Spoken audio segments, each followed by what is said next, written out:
Imagine like attempting to unify science, religion, and philosophy, just all into one flawless, absolute truth. Right. No pressure, obviously. Yeah, casual Tuesday.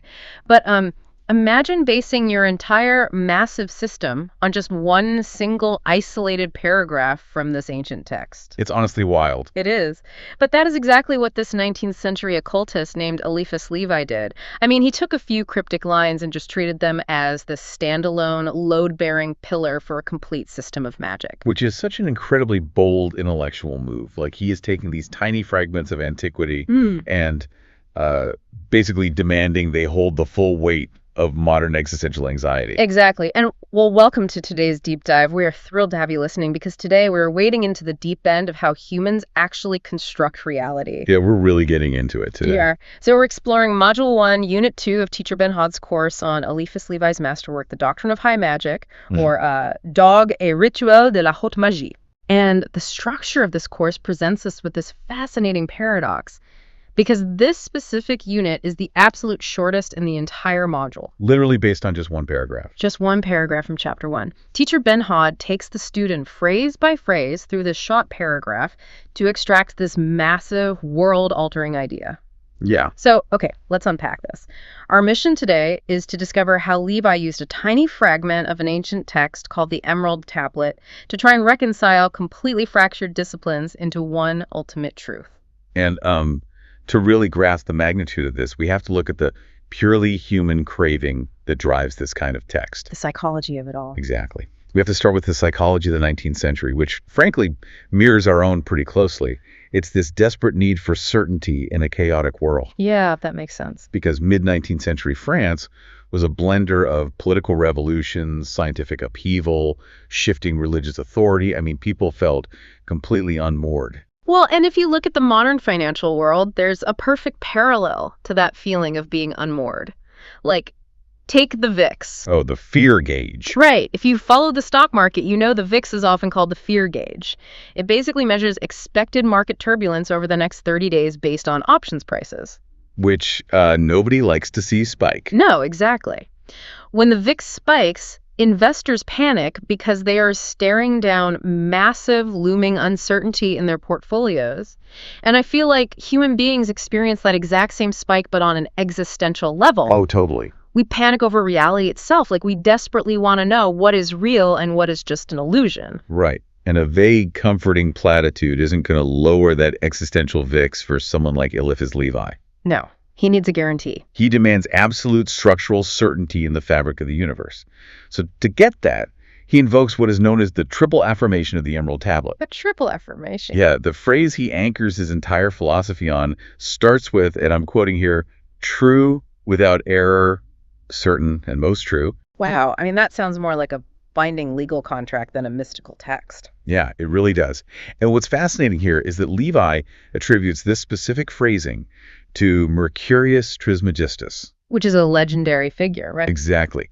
A syncretic fusion of the Egyptian god of wisdom, Thoth, and the Greek messenger god, Hermes. The thrice great Hermes. Right. So by citing him, Levi isn't just name-dropping a dusty author to sound esoteric.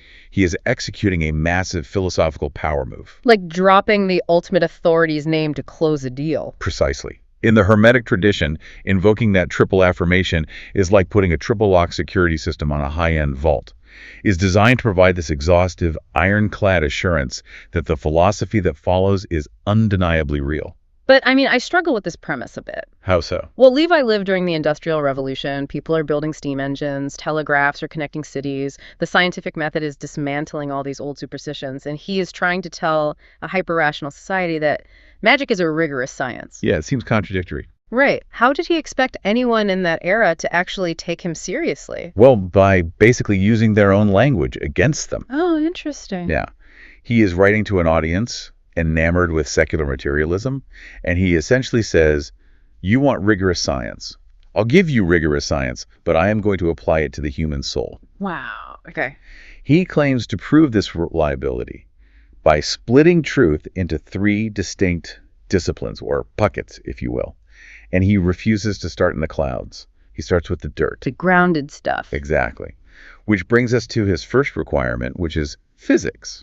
Right. So Levi states that truth is confirmed by experience in physics, but we should probably clarify what physics means in an occult context, because he doesn't mean like university professors in lab coats dropping bowling balls to measure gravity. No, definitely not. He is reaching back to the ancient Greek root of the word, which is physis. Physis, okay. And physis isn't about mathematical equations on a chalkboard. It's about the essential nature of things growing, changing, and being tangible. Physical reality of it. Exactly. It is the boots on the ground, tactile reality. So, like, think about teaching a 9-year-old girl, let's say her name is Ellie, about compound interest. Okay, yeah. You can show her the math on a screen, you can draw charts, but it doesn't actually click for her until her piggy bank literally gets heavier. Right, until she holds the coins. Exactly. Or, to use a more modern example, think about a deep reggae or funk track. Oh, I love that analogy. Yeah, like if the bass line doesn't literally vibrate the physical air in the room and hit you in the chest, the entire song is just the theoretical concept. It just floats away into nothingness. Exactly. And Levi demands that magical results must manifest with that exact level of physical force. It has to hit you in the chest. It has to. Yeah. If an occult practice doesn't leave a mark on the physical world, if you can't experience it with your senses, like the weight of the piggy bank or the vibration of a bass line, Levi basically dismisses it. You're just playing pretend at that point. You were just daydreaming, yeah. The physical experience is the vital first layer of that triple lock security system. It anchors the unseen into the seen. Okay, so you have this heavy, tangible proof in the physical world. But Levi knew there's a fatal flaw here, right? Because human senses lie constantly. Oh, all the time. Like, our eyes trick us in the dark, our biases warp our memory of an event.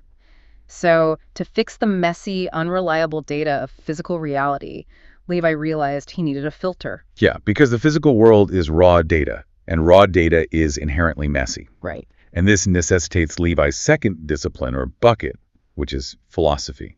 He writes that certitude is freed from any alloy of falsehood through philosophy. Okay, so what does this all mean? Well, look closely at the word alloy. In metallurgy, an alloy is a mixture. Like mixing two metals. Exactly. Gold mixed with copper or lead becomes diluted. It's no longer pure. Our initial human understanding of any physical experience is always an alloy. Ah, I see. It is this messy concoction of actual facts mixed with our personal prejudices, our fears, and the hallucinations of our ego. Okay, let me stop you there just to make sure we are drawing the line clearly for you listening. Levi is saying his students cannot just be mystics floating on clouds of incense, simply feeling a quote-unquote vibe and declaring it the ultimate truth. Definitely out. They have to possess this severe intellectual rigor to distinguish between a genuine spiritual insight and just a mental delusion. Without a doubt. I Yeah. mean, Levi is not using philosophy, which comes from the Greek philosophia, the love of wisdom. He's not using it as a dry academic exercise where you just debate semantics in a classroom. Right, it's not a college elective. No, it's an active, aggressive filtration system. It is an acid bath. An acid bath, wow. Yeah. When you take a raw physical experience and drop it into the acid bath of rigorous philosophical thought, it burns away the copper. It eats away the superstition, the bias, the fear. It leaves the gold. Exactly. What remains is the pure, unadulterated 24-karat gold of certitude. Okay, I want to make this framework incredibly concrete for you listening. Let's put Levi's triple lock to the test with a hypothetical scenario from his own 19th century world. Okay, let's do it. Imagine a farmer whose entire wheat crop suddenly turns black and dies overnight. A catastrophic, highly volatile event. The existential VIX spikes. Exactly. The fear gauge goes through the roof. Now, let's run it through the system. Step 1, physics or physis. The farmer walks into the field, he smells the rot, he crushes the blighted wheat in his hands. The physical proof. Right, the disaster is physically real. It is manifested in the material world. It is not a rumor. But if he stops there, he is vulnerable. How so? Well, he might assume a witch cursed his land, Yeah. or that God is punishing him for some moral failing. The raw physical experience is mixed with the alloy of his own fear and superstition. Okay, so he moves to step 2. He drops the event into the philosophical acid bath. He uses logic and intellectual rigor. He questions his assumptions. Did the neighbor actually curse the field? Or did a strange weather pattern roll in? Have other fields experienced this? Applying reason. Exactly. By applying reason, he strips away the paranoia and the superstition. He is left with the pure, unalloyed fact: a specific environmental condition destroyed the crop. Right, so he has the physical data, Yeah. and he has purified it with philosophy. but he is still stuck on the ground. What do you mean? I mean, he understands the mechanics of the dead wheat, but he doesn't understand what it means in the grand scheme of the universe. Oh, okay. He needs to bridge the gap between this refined, localized reality and the invisible infinite world. And this requires the final key. Once the data is pure, Levi introduces his third discipline, which is religion, achieved through analogy. Yes. Levi writes that absolute truth is arrived at by analogy in the domain of religion or the infinite. And if we connect this to the bigger picture, we have to dissect the word analogy. In Greek, analogia means a right ratio or a proportion. Levi leans entirely on the famous Hermetic axiom, as above, so below. Right, the classic occult phrase. Exactly. The problem every human faces is that our brains are far too small to comprehend the capital I infinite. You just cannot put the mechanics of the divine on a laboratory table. It's an issue of scale. Totally. It's like looking at market correlations or debt-to-income ratios in finance. An analyst can't observe every single dollar moving across the global economy in real time, right? It's just too vast. Way too much data. Right. So instead, they look at a localized ratio, a specific pattern, and they understand that it mirrors the macro trends of the entire market. Magic, for Levi, is essentially the ultimate, highest form of pattern recognition. That is exactly the function of religion in Levi's system. Religion isn't blind faith or submitting to dogmatic authority. It's not just sitting in a pew. No, religion is the systematic, mathematical comparison of the small to the large.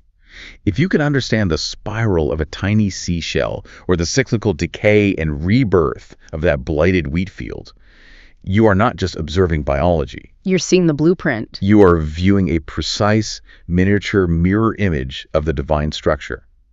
You use the localized, purified pattern to map the infinite. Okay, here's where it gets really interesting. Because once you have unlocked physics to get the tangible data, philosophy to acid wash that data, and religion to scale that data to the cosmos through analogy, you arrive at what Levi calls the true science. Yeah. And in Levi's vocabulary, this true science is actually magic. He reclaims the word entirely. To Levi, magic is not sleight of hand or illusion. He titles it the sovereign art and the science of the prophets. The science of the prophets. Yeah. Magic is the deliberate, precise application of human will to the plastic medium of the universe, based on that triple locked certitude. And this requires the figure of the adept. Right, but an adept in Levi's world is not like a weekend hobbyist reading tarot cards for fun. Oh, definitely not. The text says, an adept is someone who has rigorously mastered the 22 keys of this science. The adept learns to direct what Levi calls the great magical agent, also known as the astral light, through disciplined imagination and perfected will. And this is the crux of the practical application. The adept... Wait, pause there. Astral light. 22 keys. Great magical agent. What exactly is the mechanism here? Like, how does someone's imagination actually manipulate the physical universe, according to Levi? We need to ground this. That is a crucial question. For Levi, the universe isn't just empty space with solid objects floating in it. He posited the existence of the astral light. Okay, what is that? Think of it as an invisible universal ether. It's a highly sensitive, fluid medium that permeates literally everything. It connects the physical world to the spiritual world. It is the connective tissue of reality. Almost like an electromagnetic field. Very much like a universal magnetic field. Yeah. And Levi believed that human imagination and human will are not just internal thoughts locked inside your skull. They aren't just daydreams. Right. They are actual forces. When an etip applies a perfected, unwavering will, they are generating a current that shapes this astral light. They press their intention into this plastic medium, and because as above, so below, manipulating the unseen ether eventually forces a manifestation in the physical physis. I see. Okay, so without this highly trained science of will and imagination, physics, philosophy, and religion just sit there isolated in their own little silos. Exactly. Like, the scientist measures the wheat, the philosopher theorizes about the wheat, the priest prays over the wheat, but they are all totally fragmented. They're disconnected. Right. So magic, the act of shaping the astral light, is the engine that synthesizes the three. Magic is the catalyst. Levi firmly believed it was the only force capable of unifying human knowledge. And we really have to ask why Levi was so consumed by this need for perfect synthesis. Yeah, why was he so obsessed with it? Well, it wasn't just a fun intellectual puzzle for him. Levi's own life was characterized by jarring radical extremes. I mean, he went from being a fiery, revolutionary, political radical fighting in the streets of Paris to a deep, contemplative mystic exploring ancient texts. Oh, wow. So he was a man deeply acquainted with the messy alloy of human existence. He was. For him, finding a system that balanced the gritty, chaotic physical world with the lofty, infinite spiritual world was a matter of psychological survival. Oh, to keep from going crazy. Exactly. It was the only way he could reach for the infinite without completely losing his grip on reality. He built the triple lock because he knew how easily the human mind shatters without it. It is essentially the pursuit of a unified theory of everything, a full century before quantum physicists began searching for one. Pretty much. And what makes this deep dive so compelling is that Levi's pursuit isn't just a relic of the 1850s gathering dust on an occult bookshelf somewhere. This desperate desire for a triple lock truth deeply resonates right now, today. It really does. And the proof of that is that our sources actually include excerpts from a modern piece of art, a song explicitly inspired by this exact unit of Teacher Ben Hod's course. Which is amazing. The song is literally titled Triple Locked Truth. The artist maps Levi's 19th century anxiety perfectly onto our 21st century reality. Yeah, the lyrics present this vivid contrast between modern chaos and ancient certitude. Like, the narrator describes the overwhelming, messy physics of our digital age. The lyric is, "Ticker flickers red across the glass." Evoking that anxiety of the VIX, the financial panic. Exactly. It's paired with mundane reality, cold coffee, bleeding numbers. But then the narrator seeks the Hermetic analogy, singing, "I trace the spiral carved in emerald stone." Which is a beautiful image. It is. And there is this powerful, desperate plea for the philosophical acid bath, a demand to cut away the counterfeit of fear. And that phrase, the counterfeit of fear, is the perfect modern translation of Levi's alloy of falsehood. It really is. Because today, we are drowning in noise. We are bombarded by screens, algorithmic manipulation, manufactured panic. All of those things dilute our sense of reality. They're the copper mixing with a gold. Exactly. The narrator of the song realizes that the only way to survive the noise is to find one code in my soul that is true, no flaw. Levi's attempt to build a truth that is pure, unadulterated, and structurally undeniable is just a timeless human reflex. We are all looking for the gold beneath the copper. So to bring this entire journey together for you listening, if you want to be comprehensively well-informed about the reality around you, you cannot rely solely on raw data. No, data isn't enough. Right. The physical experience, the physics, the boots-on-the-ground reality is absolutely essential. It is step one. But you must actively refine it. You have to plunge every piece of data into the acid bath of rigorous philosophy. You have to wash it. Yeah, you must ruthlessly strip away your own biases, your paranoia, and the noise of the crowd. And once you have that purified truth, you scale it. Yeah. You use analogy to connect the localized event to the macro structure of the world. And you do not need to be a 19th century French occultist wearing ceremonial robes to apply this framework. You can use Levi's triple lock on your daily information intake today. Highly recommend it, honestly. Same. The next time you read a terrifying news headline or, feel a sudden crushing spike of anxiety about your future, run it through the system. Is it physically manifesting right now? Have you applied intellectual rigor to strip away the counterfeit of fear? What larger natural pattern is this mimicking? Adopting that process completely shifts you from being a passive victim of your circumstances into an active participant.